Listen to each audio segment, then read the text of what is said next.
Hi, everyone, and welcome to Craftsies Live. We're making some festive bites this week, just in preparation for our upcoming holiday and the fall season, of course. I'm Rachel Tufel, and I will be your host for today, and we're going to be making a delicious pumpkin roll. And not only is it going to be absolutely tasty, but it's going to look amazing too. This is a decorative pumpkin roll. If you have not downloaded your recipe, I would highly encourage you to do so. We're going to follow along, make the recipe today. I'm going to share all of my tips and tricks with you so that you can make this at home as well. And know that this is completely customizable, I promise. So this pumpkin roll can say anything that you would like it to say. You can also make it with just a beautiful pattern, whether it be stenciled on or piped on or painted on. There's so many really cool things that you can do with these decorative pumpkin rolls.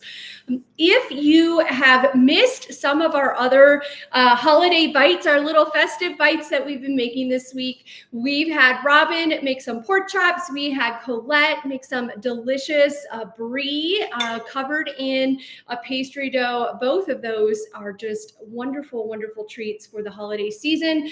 And so definitely check those out. Those links will be in the live event link that you probably received via email in order to join me here today. So make sure you check out those as well. So why don't we get started with talking about our decorative pumpkin roll. First of all, make sure you download your recipe. There are, all of the ingredients are in there for you. There's actually 3 sets of ingredients. So don't let that intimidate you.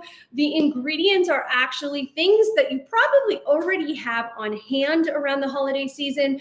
Things like canned pumpkin, cream, which no holiday around my home is complete without lots and lots of butter and cream and heavy cream and eggnog and all those delicious things. So while it may seem like a complicated recipe because there are 3 different parts, I promise you it's super simple and easy.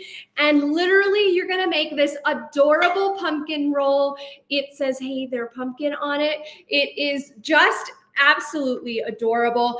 I don't know anyone who's going to actually want to cut into this roll, but I promise you once they do, it'll be gone because it is so tasty. This is actually a twist on a holiday classic. So if you've had pumpkin roll in the past, the base recipe for the actual cake portion of things is very similar to a traditional pumpkin roll. However, there's a second batter that we're going to use to be able to do the decorative portion of our pumpkin roll. And then there's another twist. Instead of using a cream cheese filling, I'm using pumpkin mousse. And that's because I love all things pumpkin, first of all. I absolutely adore pumpkin in many, many forms. I like pumpkin chai. I like pumpkin mousse. I like pumpkin pie. I eat pumpkin savory soup. I love pumpkin. So in order to change up this recipe just a little bit, I decided to use a pumpkin mousse, which is super easy and quick to pull together. In addition, you can absolutely use a traditional cream cheese filling inside of this if you'd like. There are lots of recipes on Craftsy as well as Creative Cake Design, which we are streaming to live as well. So welcome to everyone who is joining us today. So excited about this. So why don't we dive in?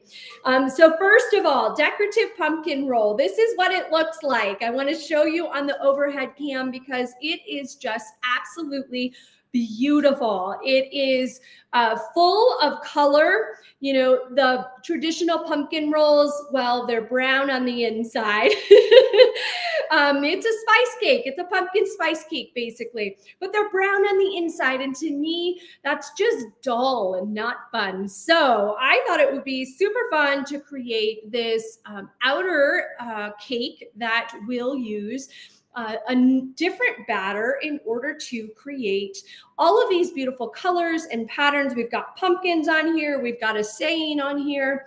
The links for the or the information on where to get the particular stencil set is in your course materials. So you download that recipe if you want it. Basically, these are 2-part stencils. So let's talk through some of the things that we'll need in order to do this. Now, if you want to skip the decorative portion, you absolutely can. You don't necessarily need to do that. But like I said, the other one's just kind of drab and dull, and it's delicious still, but not quite as pretty. So this is how you're going to make all of your rolls pretty, and you can change this up for any holiday or birthday or any occasion you can possibly think of. There are definitely stencils to help you do this. So this stencil is a 2-part stencil. This is going to be the first color that we use when we put it down, and this is going to be the second color that we use. You can do whatever color you would like, but I've chosen orange for my pumpkins and black for my message. And again, the set that I have linked in the download has all sorts of messages, all sorts of patterns. So you can do any combination that you would like. So there's hello fall and welcome and a different font. There's all kinds of things. So find a stencil that you like and use it. I mean, there's no reason not to. The other thing we're going to need is a little bit of shortening. We need, this is an 11 by 15 cookie sheet. It does have an edge on it, so make sure that you're getting a pan that has an edge on it, not the flat cookie sheet. This is more of like a layered torte pan, but a pretty traditional cookie sheets in quotes. And then I have 2 pieces of parchment. Now, if you have enough parchment to go all the way across end to end and come up the edges on each side, you're welcome to do that. So for instance, if you have a roll of parchment paper, feel free to use that roll. Just make sure it comes up the edges. So that's about maybe close to an inch or so, up the edges on both sides and both ends. So that's why I'm using 2 pieces of parchment. Use whatever you have available to you. I like to spread it out just a little bit so I can definitely arrange my parchment in a way that works. And then I'm just going to get a little bit of shortening. Now, I don't want you to shortening this entire pan. That is actually going to make your parchment bubble up a little bit, and it's going to make your batter come out a little funky. So all I'm doing is putting shortening on the outer rim, just the edges. Make sure you get those corners. And the reason for this is it's going to help get our parchment paper to stick. If you want to put like a little in there to help it stick, you can, but don't go crazy. There's no need for a lot of shortening in this particular recipe. Then I'm going to put 1 down, and I'm going to start in the middle and just kind of work my way to the edges. Make that nice and crisp with your corners. Just use your fingers to pinch off any of the excess if you need to. And I'm just trying to make sure that we're going from the center to the outer edge so that we can make sure there aren't any air bubbles trapped under there. Now, if there's a couple bubbles, no big deal. Your batter's actually going to weigh it down. It'll be just fine. But a little bit of shortening right on the parchment is good. Just don't overdo it. There's no need to overdo it here.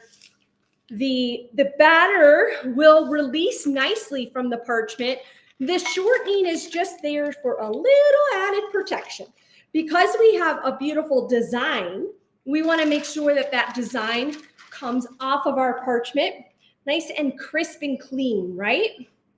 We don't want to do all this hard work and then have our pattern get stuck to our parchment paper and then rip, and then we've got a big mess and all that time was wasted. So I don't know if you just saw that, but all I did was kind of curve it over the edge. I've got, again, a little bit of shortening. So this next corner, just push to the corner and curve it over the edge. And that just sort of locks it into place. And you can do that all the way around if you'd like. I just find that the corners are the most important piece to make sure they stay locked in. And making sure that we don't have any gapping inside of here, okay? If you want, you can also do just like right where the edges are to make sure that they don't come across as well. But just running your fingers right through the center crease, right along those edges, that'll help just keep everything nice and snug. We got that. I'm going to set that aside for just a moment. We're going to bring in our stencils because we're going to put just a tiny bit on our stencils as well. Now, something to remember that's important. When you're using messages, remember it's the reverse that's going to come out of your pan. When we unroll this, it's going to come back to normal. So think about it from that perspective. If your pattern is facing down, your letters are going to be backwards. You can't read them.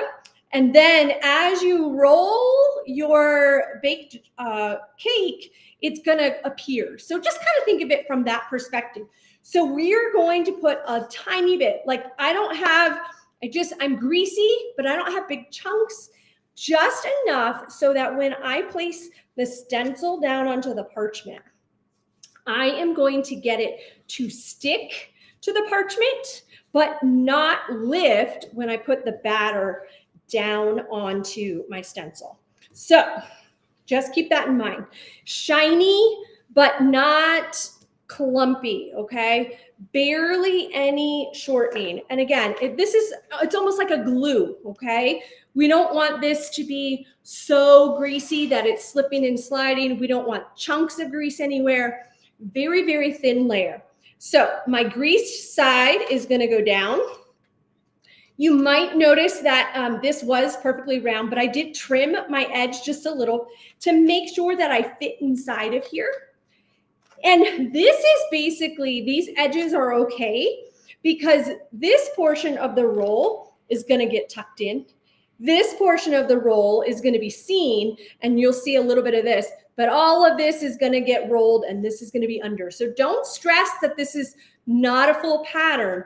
You don't need to do the work for the entire pattern. So make sure that you only work where you know it's going to unroll. Now, I do not recommend cooking spray. Looks like we had a question from Andy about cooking spray.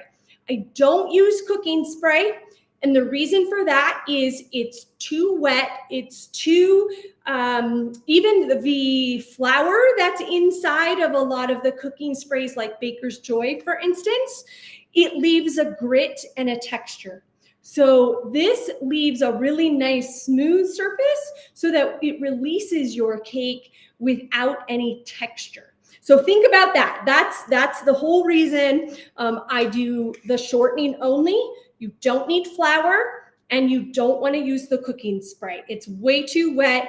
In fact, when you spray the parchment beads up just a little bit when you spray it, and then it becomes bumpy. And so I don't like using cooking spray when I am using a recipe like this. Okay, so now our pan is prepped. Make sure your oven is preheating if it's not already. I'm going to set this aside for a moment. And I'm going to bring in my mixer and the ingredients for the recipe. So I've got, of course, my mixing bowl. I have my paddle attachment. This is, whoops, sorry, disconnected. Went too far with my mic, guys. Okay, hopefully the mic is back on. Just went too far with my mic. This is the paddle attachment. It's in a bowl. Basically, we're going to be creaming our butter and our sugar together. And sorry, just making sure I have this mixer all set. It's the paddle attachment. We don't want to incorporate a ton of air in here. So make sure you're using the paddle. I have 3 tablespoons of butter that's going to go inside. And I have a 1 egg white. The measurements, both in numerical, like cups and all that good stuff, as well as grams, is in here. And then I'm actually going to mix my powdered sugar and my flour together first. This is going to help avoid any clumping. So anytime you're using flour and it's going into something moist like an egg white, I always recommend mixing your flour and sugar together, because flour is going to clump, but the powdered sugar is technically a wet ingredient. So that powdered sugar, as soon as it hits moisture, it's going to dissolve. So it kind of just breaks up our flour a little bit so that it doesn't clump, that mixing together. Nice little trick. So if you're ever making things like, a curd, that I use that technique a lot when I make lemon curd and key lime curd. I mix my granulated sugar and my flour together before I put it into my egg mixture. And that, again, is just to help prevent clumping.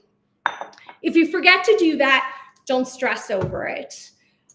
All right, let's make sure everything's locked in place and get that spinning. Start on low just to get it going. Now, I see a question from Monica. Do you recommend butter shortening? You can absolutely use butter shortening if you prefer. I don't use it for a couple of reasons. It tends to have a yellow color, and so I don't like how that appears in my pan when I am I'm trying to find a better angle for you guys here, but when I am making something that I know is going to have a white batter, it leaves a little bit of a yellowness to it. So I tend to not use butter flavored shortening. I don't really find a difference, that big of a difference in flavor. And there's such a thin amount of shortening on this pan and the stencils, you're not going to capture any of the flavor from shortening or butter at this point. It is simply there to allow our cake to release from the pan. That's it. It's not going to leave a residue. It's not going to leave a flavor behind. It's going to caramelize a little bit, honestly. It's going to caramelize that batter just a touch. And so we want it to be clear. We just want it to like go away. All right, I'm going to turn this up a little bit, because what we want is that butter to completely incorporate in with our whites, our sugar, and our flour. And in order to do that, you need to get it up pretty high. Don't go all the way. So I'm like medium speed right now. I want to make sure that this gets in there, that butter incorporates, because I'm going to add gel color. And if I add gel color to something that has a lot of butter in it, the butter, if it's clumped in any location, is going to leave a big white smear of butter. So we really want to make sure that it's incorporated. So make sure that you're using room temperature soft butter, and really make sure that all of those ingredients get incorporated really well. So this could take a couple of minutes, just so you know. So let's talk for a moment about what we are looking for. We want this to be fully mixed together. We want a nice texture to it, a little thicker than cake batter, or even like a pancake batter. It's going to be a little thicker than that. We want to be able to spread this onto our stencil, or pipe it onto our parchment, paint it onto the parchment, whatever method you choose to use here. But you want to be able to make that batter nice and smooth. It's going to have a thickness to it, so it's not going to run underneath your stencils or spread if you're piping it, for instance. But you don't want it so thick that you can't get it to move. So keep that in mind. So it's sort of like between cake batter and pancake batter. Like pancake batter to me is very pourable, right? Cake batter tends to be pretty thick depending upon the type of recipe that you're using. You want to find a happy medium. I am also going to add white gel food color to my base. And the reason for that is it has a little bit of a yellow color to it. Now, I could add a hint of purple into this, but I also know I'm going to be using orange, and I don't want to taint the color of the orange. So I'm just sticking with white gel color, and I'm going to go ahead and just squeeze some of that in. It's maybe a teaspoon or so. You don't have to go too crazy. It's just enough to keep it from being translucent. So this particular batter without any food color tends to be a bit more translucent unless you've got a nice thick layer. So keep that in mind as well. All right, let me open this up so we can take a peek and decide where we are with our batter. So I need to scrape the edges because there is definitely some butter building up down here. And let me just move this so you guys can actually see down in there. Hopefully the camera will readjust. But there are just ever so slight chunks, like there's a big chunk just sitting right here on my paddle. So you do want to make sure that you scrape down your sides and your paddle. Get all those ingredients into the center again, and then we'll get it going one more time. But the white gel food color kind of helps bring out some of those inconsistencies. You can smear it up onto the bowl, and you can, be able to see some of the chunks. I don't know how clear it's getting down into the bowl. I think that camera is capturing the top of the mixer instead. But there are just a couple of chunks in there that we want to get rid of. So scrape it down. Give it just a quick whirl. You're not gonna need a whole lot more here. And you can always use your, if you have the spatula on your mixer blade, that always works well too, just to get everything back down into the center. Okay, one more whirl, and we will be ready to go. Now, at this point, if you want to color your batter, you're just using gel color. You don't need much for colored when you're just doing writing. Like just this would not take a whole lot of colored batter. So keep that in mind. One of the other notes I'll make for you about this recipe is you can double up your pattern batter. And that way, if you separate it into thirds, for instance, and you do a third black, a third orange, and a third white, and you don't have enough white to kind of cover the entire sheet, then you know that you would have plenty if you doubled the batter. So I actually made a batch ahead of time just so I knew I'd have more than enough. Again, it depends on your stencil. If you're doing multiple colors with your stencil, I recommend you do twice the pattern batter recipe just to be sure you have enough. Because the last thing you want to do is mix a color, not have enough, and then have to make more batter and try to match your batter color again. So if you want to just eliminate that as an issue, that's a real easy way to do it. Now, I am just using one of the bowls that I had my flour and powdered sugar in so that I'm not making another mess, because I hate dishes. I don't know about you guys, but I hate dishes. Any chance I can get out of doing dishes, I do. So the rule in my house, and maybe you guys will take this, the rule in my house is whoever cooks, the other person has to do the dishes. So the hubby is well aware of this rule. If I cook, then he does the dishes. If he cooks, I do the dishes. So just a little, tip for you if you want to get out of making dishes. It works really, really well. Okay, so let's take a look at the batter. Again, this is a thicker batter. It's not running, but it does come off of my spatula really easily. But it's nice and smooth. There's no lumps. There's no chunks of butter. Like, that's the main thing. You want to make sure that you don't have any butter. So as you spread this around, go ahead and move it back and forth and just make sure you've got all of the chunks of butter incorporated. And this is just a single batch. So you can see you get about a cup of batter. So it's not a ton, but it is more than enough to do one sheet pan. If you don't have a large sheet pan like the 11 by 15, then you are more than welcome to do a smaller sheet pan. You will just notice that you'll have a little excess, or not excess, you'll have a thicker pattern.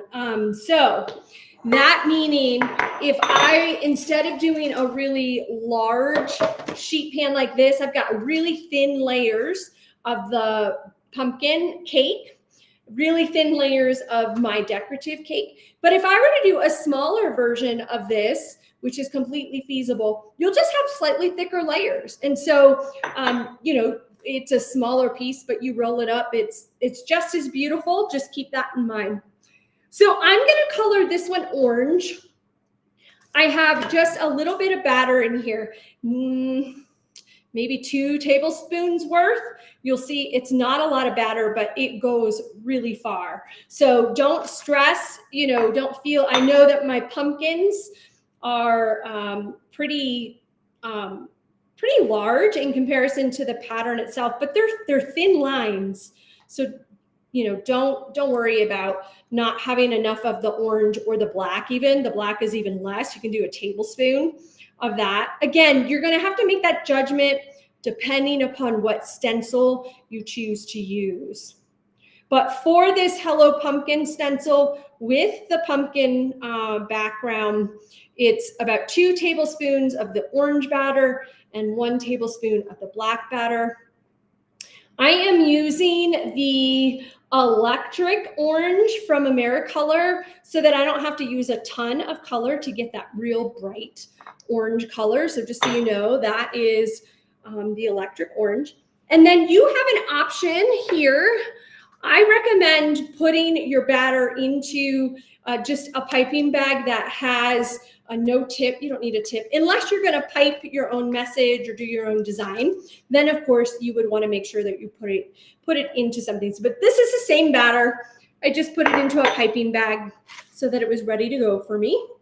And what I'm going to do, you could certainly use your spatula to do this, but I'm just going to make sure that I get a nice layer of icing.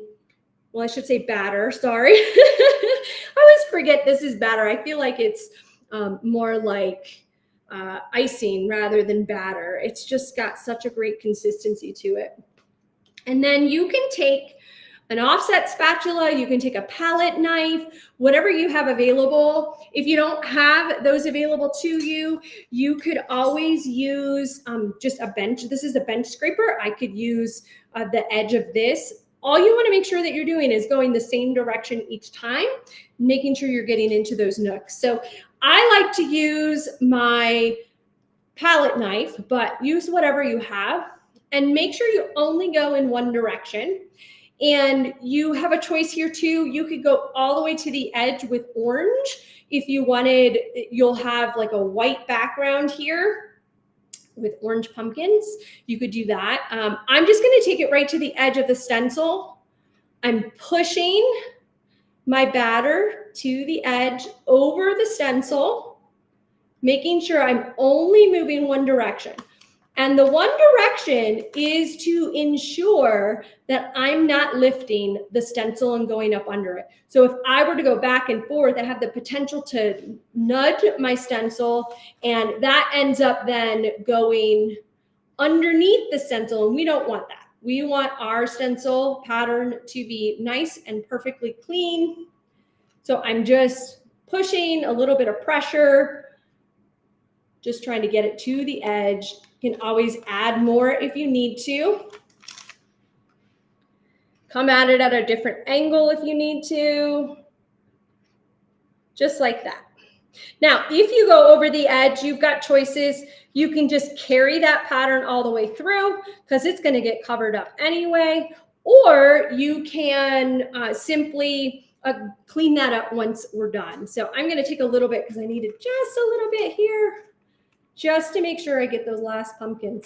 And remember, this maybe like 1.5 to 2 inch space is going to get tucked underneath your roll. So this does not have to be perfect, but just know that that's kind of your general idea of what you want to do.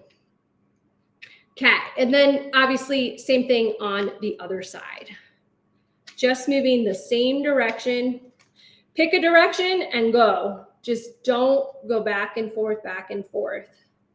That is the key. Now, I'm leaving my batter a little chunky, and the reason for that is as I pull up my stencil, that batter is going to get left behind, so it's going to have a little thickness to it, which is basically just going to help ensure that that pattern stays. Now, if you're worried that you have too much, I'll scrape a little more on this side just so you guys can see it. You can pull off that excess batter, put it back in your container. You can use it again, but I honestly have just not used that much batter, but there's a lot building up. So I'll show you the difference if you go with something thicker versus something thinner. There isn't that much of a difference, but I want to show you anyway. Okay, then you want to secure your parchment as you peel up your stencil. And get that out of the way just so you guys can see. And then you can clean the batter off at the stencil and use the stencil again, or whatever you need. So I have a couple spots here that I don't want on my final pattern. So I'm going to come in and just kind of take those off. You can even come in with your finger and rub them away. Remember, wherever you have your batter, that's what's going to show to the front. So if there's any mistakes here that you don't like, make sure you get rid of them now, because that's going to show up on your final pattern. Okay.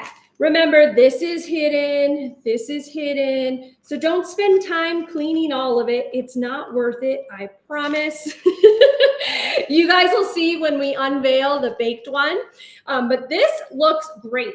So these are a little thinner, this one's a little thicker. There really isn't that much of a difference between the two. So keep that in mind. Don't fuss over it a whole lot. Now, remember, your writing gets flipped over. And this is a fairly tight fit. I have trimmed it as best that I can to try not to hit my pumpkin stencil, but even if it does, don't worry about it. You can fix it. So I'm just setting down my pumpkin, hey there pumpkin message. And I'm coming in with my black batter, same thing. All I did was use black instead. And I'm just going to layer some on here. I'm not totally worried about how much is where and what I'm doing. I'm just getting it on there. And then I have, again, my offset spatula. And I'm just going to go one direction. I'm securing the stencil with my finger, and I'm going one direction, because we don't want any of that batter to sink behind the stencil. So that's a rule, honestly, for any stenciling that you do. Don't ever go back and forth, because you're just going to lift it. It's going to be a mess. You're going to be upset. Okay, so that's how you get the black on there. And again, I'm not going super thin. I just want to get it in all of those little crevices, make sure I get my words. I'm trying, I've got one that I'm missing there. I'm trying not to go over the edge, but if you do, don't fret. I'm going to show you exactly how to clean it up. Okay, so lift your stencil, nice clean pull. That was not too bad. We've got a couple spots that I want to clean up, and that's just going to be with, I've got a little, it could be a couple of different things. It could be a toothpick. It could be a Q-tip, for instance, or it could be a little wire, whatever you have. But I know my K lifted just a little bit, so I'm going to go in there with a toothpick, and just open that back up. And because of the way the stencil is built, there's a little gap here in my K. So I'm actually going to come take some of that batter and lay it down right there. So you can come in and fix these things as needed. So you see, I just wiped that little spot with my finger. I'm going to come in and clean up this Y. There's a little bit underneath the Y. You know, some stencils are thicker than others. Sometimes they lift just a little bit as you're applying things. Let me grab my little Q-tip. So I'll show you these Q-tips. I just love them. These are ultra fine Q-tips. And they're, hopefully you guys can see that. The tip is just a little bit of like a Q-tip material, but this is basically a wooden skewer with cotton at the end. And it does such a great job cleaning these up. And I just I try to use it a few times before I get rid of it. But you can just come in and basically swoop away any of that black batter that went over the edge. And then I use the other end just to kind of get that residual. Or I'll come in with a clean one. These are fabulous, by the way.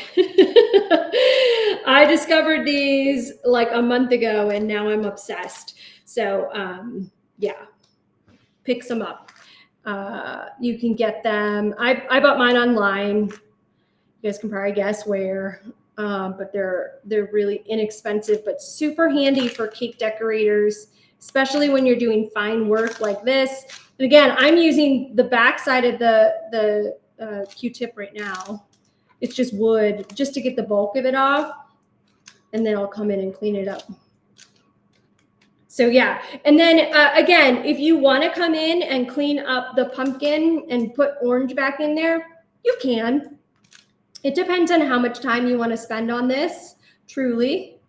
But remember that whatever is left here, this is your front. This is, you know, the front decorative part of the roll. You are going to see it. So if it's going to bother you, don't leave it there. Okay, just remember that. If it ends up like this black is on top of the orange, you're probably not going to see it a whole lot. But I have a tendency just to go in and get rid of it because I don't want it to bleed in there. I don't want it to, you know, leave any black, because that would, you know, really take away from the message and the design that I have. So I'm just making sure that it's all cleaned up. Now, obviously, this is a tedious task if your stencil didn't come out that great, but I would say overall, this is pretty clean. I'm impressed. I'm impressed. Sometimes I impress myself, you guys. Okay, so I'm not going to spend a ton of time because this is a teaching moment for you guys. You guys can see what you can do. I don't need to waste a whole lot of time on that. What I do want to show you and tell you is that this now needs to go in the freezer. You can chill this while we're making our next batter, which is the pumpkin batter. I'm actually going to put white batter over this, and I have one that's already frozen. So let me just swap that out real quick. And I did this so that you guys didn't have to wait, but I want to show you how to do the white portion of our batter. So same stencil. If it moves while it is in the freezer, just got bunched up a little bit, just push it back down. No big deal. Questions so far? Thank you, Monica. Monica says it's so pretty. Thank you. I appreciate that. So this is the same thing that we just did, and this is frozen. So now what I'm going to do is take my white batter, same batter we just made. This is why I colored it white. I am going to just plop it on in the middle wherever we can. And gently, I'm just going to move it across the pattern. And I'm doing the black first because if the orange were to soften and move on me, I don't think it would be as obvious. But you have to work quickly here. Try not to, like I just smeared a little bit there. Try to make sure that you are getting all of that batter moved gently. I'm going to pull a little more out of this bowl. Use your spatula, your rubber spatula, because that'll really help. Now, the white is not a necessity if you don't want to go there. I just find it to be brighter and cleaner on our final product. So that's up to you. This will show on the pumpkin batter, but it's not as obvious. So that's why I like just going ahead and covering it with the white decorative batter. And again, you don't even really have to go the whole way because you're going to be rolling the batter. So I'm just spreading gently. You've got a couple of minutes before things really start to get soft, just with the change in temperature of our batter. So if you think you're going to do a really thick layer, double up that batter, the decorative batter recipe, double it up. Make sure that you have enough to cover whatever design you're covering. Okay, I'm almost there. I'm going to go ahead and just do this end because I want to make sure it's nice and clean.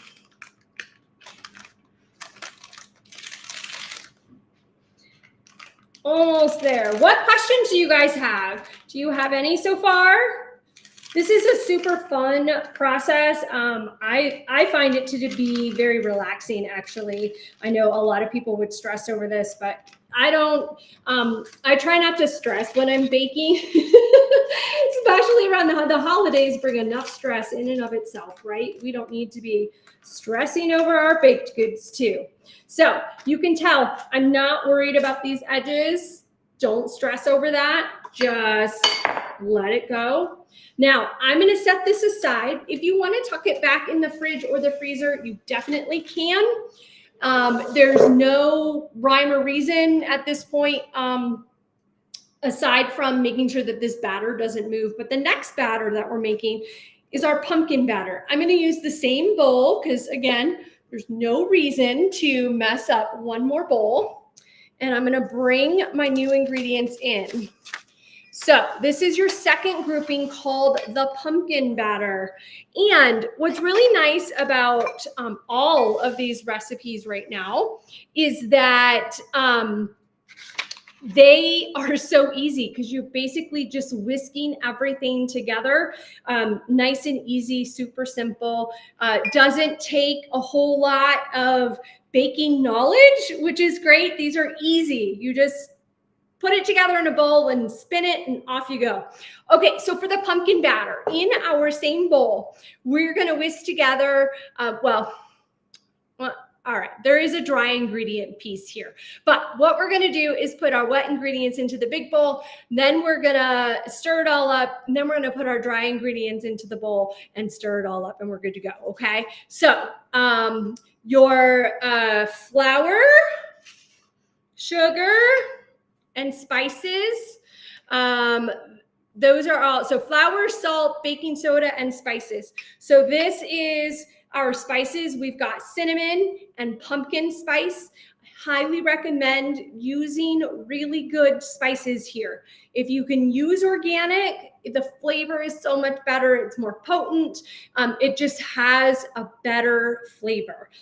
Also, check your expiration date or mark when you open your spices, because if you're using pumpkin spice once a year, by the time you get around to it the next year, even though the expiration date is probably fine, you opened it, it's been open a year, they're not going to taste the same. So keep that in mind. I try to buy, if it's a spice I know I'm not going to use a lot of, try to buy the small ones because they just don't last very long once you've opened it. I also have baking soda and salt, so I'm gonna put those together. And I feel like my flour is around here somewhere. I gotta find my flour bowl, but that's gonna go in my flour bowl. Okay, so then again, just in the separate bowl, in this one, we're gonna put our sugar. This is a cup of sugar. And we've got our eggs, which is three whole eggs. And I like to just use a cookie sheet to kind of toss all of my ingredients on there and make sure I've got everything before I get started, except of course for flour. But I think what happened is I was looking for a bowl to put the flour in and I didn't get it in there. It's all fine. Pumpkin, this is 2/3 of a cup. Again, I gave you the ingredients in grams as well. So if you'd rather measure ingredients, you can totally do that. A teaspoon of vanilla, set that aside. And so now we're just gonna mix this together until it's smooth. Now, if you want to use your mixer, you absolutely can. But these ingredients are gonna come together very quickly, very easily. There isn't a whole lot to it. So you don't have to worry about, we're not creaming anything here, so we don't have to use a mixer to get it nice and fine and smooth. Okay, so wet ingredients are there. And let's see, we need okay, 1 cup of flour. I can do that. 1 cup of flour. So I'm just gonna measure that right from my container. I'll show you another little trick. If you shake all your flour to one side, put your cup in there, roll it over, and give it a shake. There you go. You don't have to do any of that leveling and all that fun stuff that other people do. Agnes, thanks so much for watching from South Africa. Welcome, welcome, welcome. Great. And okay, so flour, spices, sugar, or salt, and baking soda are in here. And I know almost every recipe says mix those together, make sure that they're whisked and distributed nicely, but I just get it in there because why not? All right, we have another question. How long do spices last before they lose their potency? And is there a way to tell if a spice has gone stale? So most spice companies will tell you 6 months to a year, and your spices are just not going to be the same. It's dependent on when you open it though.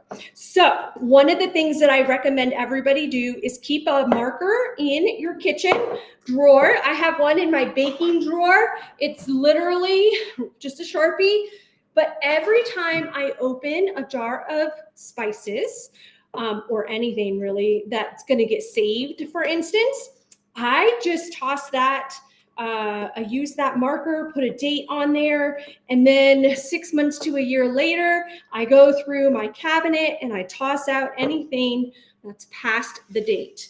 And I know that that sounds wasteful, but we're wanting to make sure that we're getting the right potency. We don't want to, especially baking soda and baking powder. Let's see.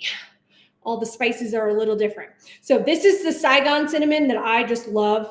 I use it all the time. And of course, there's no indication. It says best if used by August of 26. And I just opened this today, so I'll have to put my date on there. But I know, well, first of all, I love that Saigon and I use it every day in my chai. So that's not going to last me more than probably 2 months. So I know I'm going to use it up in time. So I'm not too stressed about my cinnamon, but my pumpkin spice, I only use once a year. And so I just buy the tiny little one. I use it. And then I put the date label on it. And the next year, I usually pull it out and throw it away because I know after a year, it's just not going to be that good. So, Teresa, it will depend on the spice a little bit. Depends also on how you're storing it. Cool, dry place, of course. If it's out in the heat and it's really, really hot in your kitchen or something, the spices are going to go bad faster and could even go rancid depending upon what it is. So just keep that in mind. You can always check online for whatever spice that you're looking for, but in general, most spices are not going to be very good after a year for sure, and some of them 6 months. Baking soda, baking powder, they don't last more than a couple of months in your cabinet. So yeah, you just, sometimes there's tests that you can do, especially for baking soda and baking powder. I know that there's tests because I teach it in a different class, but you can definitely look that up online as well. Okay, for our pumpkin batter, now we have our batter all mixed. This is what it looks like. It looks great. It's just like any cake batter. I'm gonna pour it right onto the center of our cookie sheet here. Again, if you want a thicker cake, you can absolutely double the recipe. For this size, you can even double the recipe and get a much thicker cake. I prefer thin cake layers with my rolls, only because, well, 2 reasons really. One, they roll up easier when they're thinner compared to when they're real thick. But I also really love the ratio of cake to filling, especially in the pumpkin realm. I love my pumpkin. But with the pumpkin mousse that I have, I actually really love having a nice thin layer of pumpkin cake and then a nice thin layer of pumpkin mousse. And I'd rather have more layers rather than just a really thick layer of cake and a really, thick or thin layer of pumpkin mousse or cream cheese. Who wants to tell me, what are you going to put in yours? Are you going to do the cream cheese icing that is pretty typical for a pumpkin roll, or are you going to try the pumpkin mousse? We're getting ready we're going to throw this in the oven and we're going to make the pumpkin mousse too. But tell me which one you think you might use, because I'm always curious. Are you going to stay traditionalist or are you going to try something new? I am a fan of the pumpkin mousse. All right, I see I have another question, but I want to get this in the oven real quick so that you guys can see how that comes out from the oven nice and warm and how to roll it. Okay, let me get this in the oven, and then Teresa, I am going to answer your question for you, or maybe you gave me information. All right, I'm setting my timer for 10 minutes because I want to check it after 10 minutes. Okay, baking soda and baking powder for sure, but other spices, they last forever. That is crazy. There's no need to buy spices that often if they're in a good sealed container. Well, thanks, Jeanette. I appreciate that. I personally have to disagree, but I know that that's probably what's out online. I find even in a sealed container, I find the spices are different, especially things that are really potent, like your curry powders, your chili powders, your spices like cinnamon spice, pumpkin spice. I personally can tell a difference. Maybe I have one of those hyper palates, the super taster palates or whatever. I can definitely taste a difference. So keep that in mind, especially if you're doing a recipe and you make it and you use spices that are a year old or whatever, however many years. If you taste them, you can taste them individually. They'd be very potent that way anyway. But if you taste an old versus a new, I can tell a difference.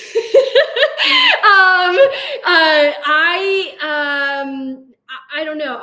Again, maybe a super palate.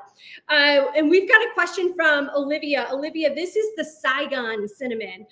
It's just got a much richer flavor. It's got a tiny bit more, I don't know how to describe it. kick, I guess. Like, I want to say spice, but it's a spice. Heat, maybe heat is a better word. A lot of cinnamon, just our general cinnamon that's out there, generic brand with no origin, I guess is probably the right word. That cinnamon, it has good flavor, but I just find for whatever reason the Saigon has a little bit more to it. It's definitely has a little bit of a kick to it, and it just really enhances the flavor within a lot of other flavors as well. So I use this in my chai tea. I use this in all of my cinnamon rolls that I make around the holidays. Go check out that recipe as well if you get a chance. That's an amazing recipe. We've had so many wonderful comments on that recipe. Everybody's trying it and it's delicious. So, okay, I am going to make the pumpkin mousse, but I need to just clean my surface real quick, because when you are making a raw batter versus a batter that isn't like a mousse, we're not going to cook our mousse. We need to make sure that everything is nice and clean. So you want to make sure that anything that is not going to get cooked, you have a nice fresh surface, okay? So I'm going to set aside my recipe for just a moment and just get a few things out of the way. Let's see. I'm going to use a quick Clorox wipe just to make sure, because we were cracking eggs. We want to make sure our mousse doesn't get, new towel too, FYI. When you're switching between, now normally I would not be making my mousse right now while it's baking. Well, you can. I would normally clear my whole surface. So I do all of my baking, then I clear my whole surface, clean everything down, get rid of any ingredients that are not going to be used in my, what I call raw cooking, raw baking, basically mixing together, just making sure that everything is nice and clean when you switch to something that's not going to be cooked, okay? So we're doing a mousse. We're gonna whip some cream. We're gonna make a pudding base, basically. I just wanna make sure that we're not cross-contaminating and getting anybody sick, okay? So keep that in mind. So in my mixer, I have my whisk, I have a bowl, I have cream. I also have a separate bowl. So this has my instant pudding in it, okay? So instant pudding with a whisk. Then I have a mixing bowl. We're gonna freshly whip our cream. Now, if you are like, whipping cream is too much, I don't wanna deal with it, you can swap out Cool Whip here. Now, I'm a big fan of Cool Whip, despite the fact that most of my recipes are made with whipped cream, and I whip cream because I like that flavor. I absolutely have been known to pull a quickie and use Cool Whip because it's easy. Don't use canned, like Ready Whip, for instance. That is just not going to work. It does not have the structure to hold a mousse. So please remember that. I also have a measuring cup here. I'm going to whip 1 cup of cream, I believe it is. I just want to double check. 2 cups of heavy cream. Anyone know the difference between whipping cream and heavy cream? I'll give you guys a minute if you want to answer. But there is a difference, and there is one that is preferred over the other when actually whipping cream. And it always seems so silly to me that I don't know, it sort of seems backwards.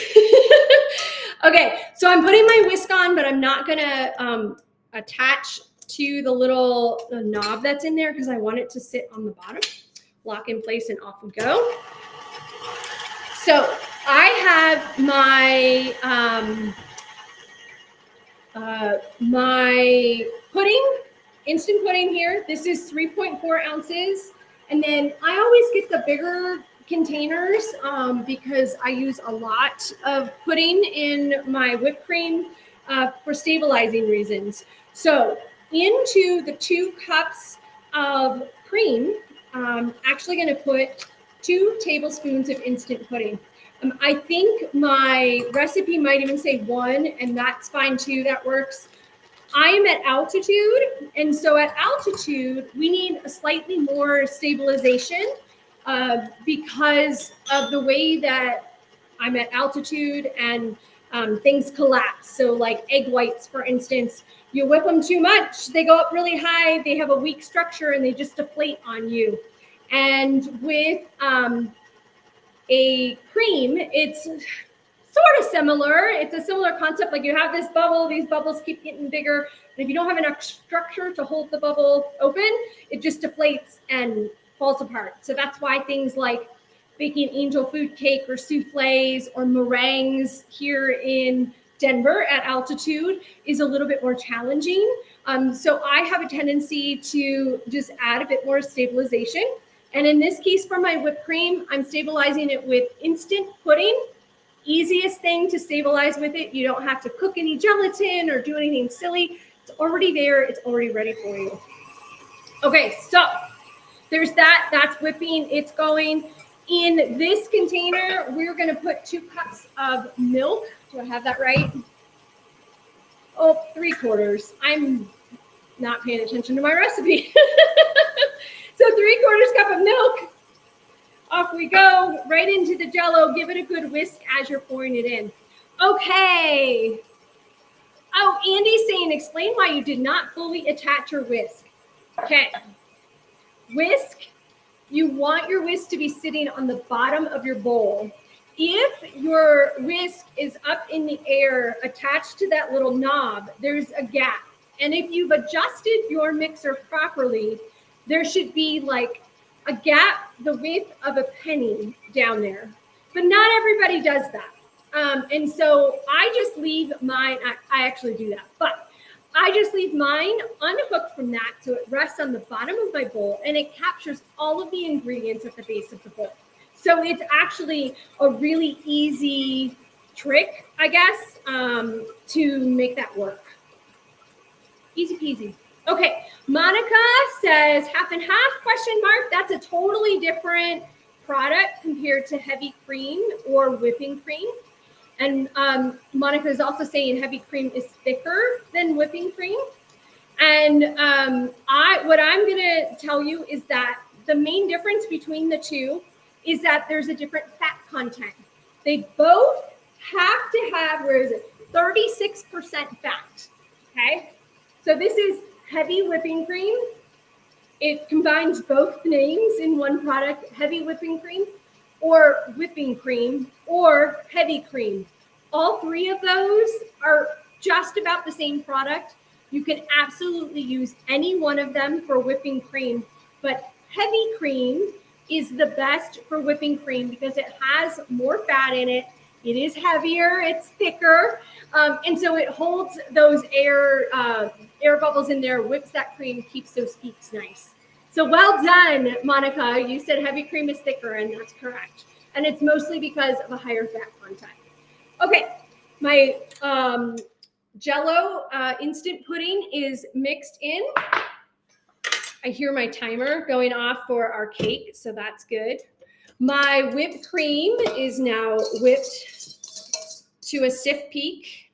See that? You just want it to hold. I also have a cup of pumpkin.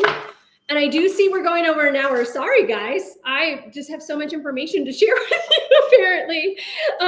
This is a cup of canned pumpkin. This is going to go right into my Jell-O mixture. I should say pudding mixture. And get rid of the whisk now. Whisk this together. And then I'll check, I'll definitely check our cake. Okay, so pudding, milk, pumpkin, all whisked together. It's a nice, thick, gloppy mess. You're gonna take half of your whipped cream. This is called a sacrifice. You just get it in there. Don't stress over whether or not you're deflating it or not. And then once that's together, This is delicious straight from the bowl, by the way. You're going to put in the rest of your whipped cream, and now you're going to fold this. You want to be nice and gentle now, okay? So this technique is basically you want to slide around and up. Okay. So now our pumpkin mousse is ready.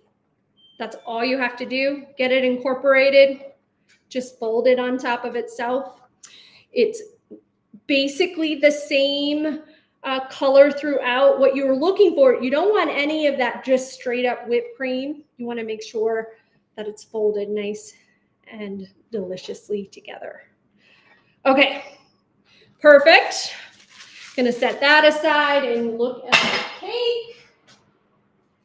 Cake is good. It's coming out of the oven so I can show it to you. All right. Okay, so this is what our cake is going to look like once it has come out of the oven. That's 10 minutes at 350. Okay. I'm going to get my milk out of the way here so we can have some room.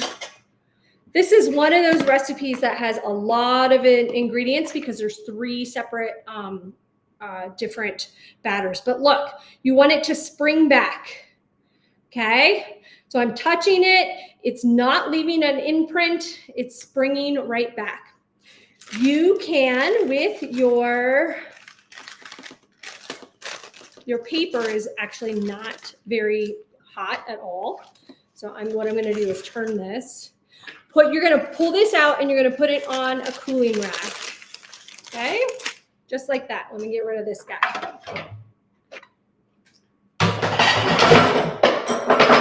Okay, so set this on a cooling rack.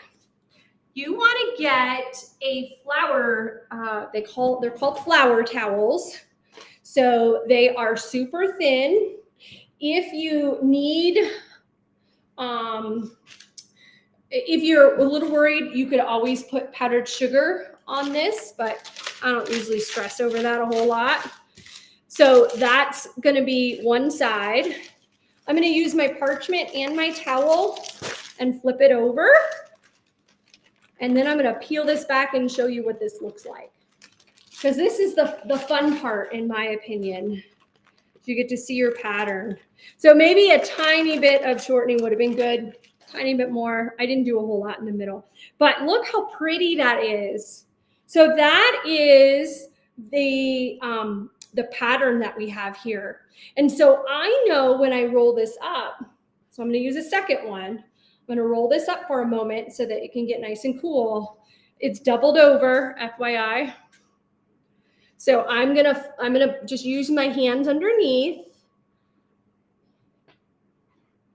And you can absolutely use the cooling rack or a cookie sheet or whatever you have. I just grab on and flip because I'm risky like that. I don't know why, it just doesn't bother me. You just get used to it. So I always look to see where my pattern is. My pattern's on this side. So I'm going to scooch this so you can see it. I'm rolling up my end right onto the cake. So this is going to provide just a little bit of curvature. So I'm not rolling my cake right on top of itself. It's got a little gap there to hold on to whatever filling you decide to put on the inside. And look, there's my Hey There pumpkin. Can you see it? So what I like to do at this point is go ahead and just make sure this is nice and snug. Okay. You can continue to roll this if you feel like you want to, make sure that's down. But I want my message to be upright. So I'm going to turn this so you can see, but the edge of the batter is right on the edge here. So this is going to cover that edge. You're not going to see it. Okay. All right. Any other questions? How did that go? Everybody's happy with that? Okay. And then you just leave this. You can, don't put it in the refrigerator because the condensation will just build up on it. Just leave it, let it go. It's going to do its thing. It needs to cool for anywhere from 10 to 15 minutes, and then you're ready to go. So while this is cooling, I usually make my batter, and then I know that, or make my mousse, and then I know that this is ready and this is ready at the same time. If you were to fill this right now, it would be too hot and all your mousse or cream cheese filling or whatever is going to completely melt. So keep that in mind as well. So this needs to be cool to touch. You don't want it to be warm at all. And then basically what happens is you're just gonna unroll it gently, fill it all in, re-roll it, okay? Fill in, put your mousse and everything in it, fill it in.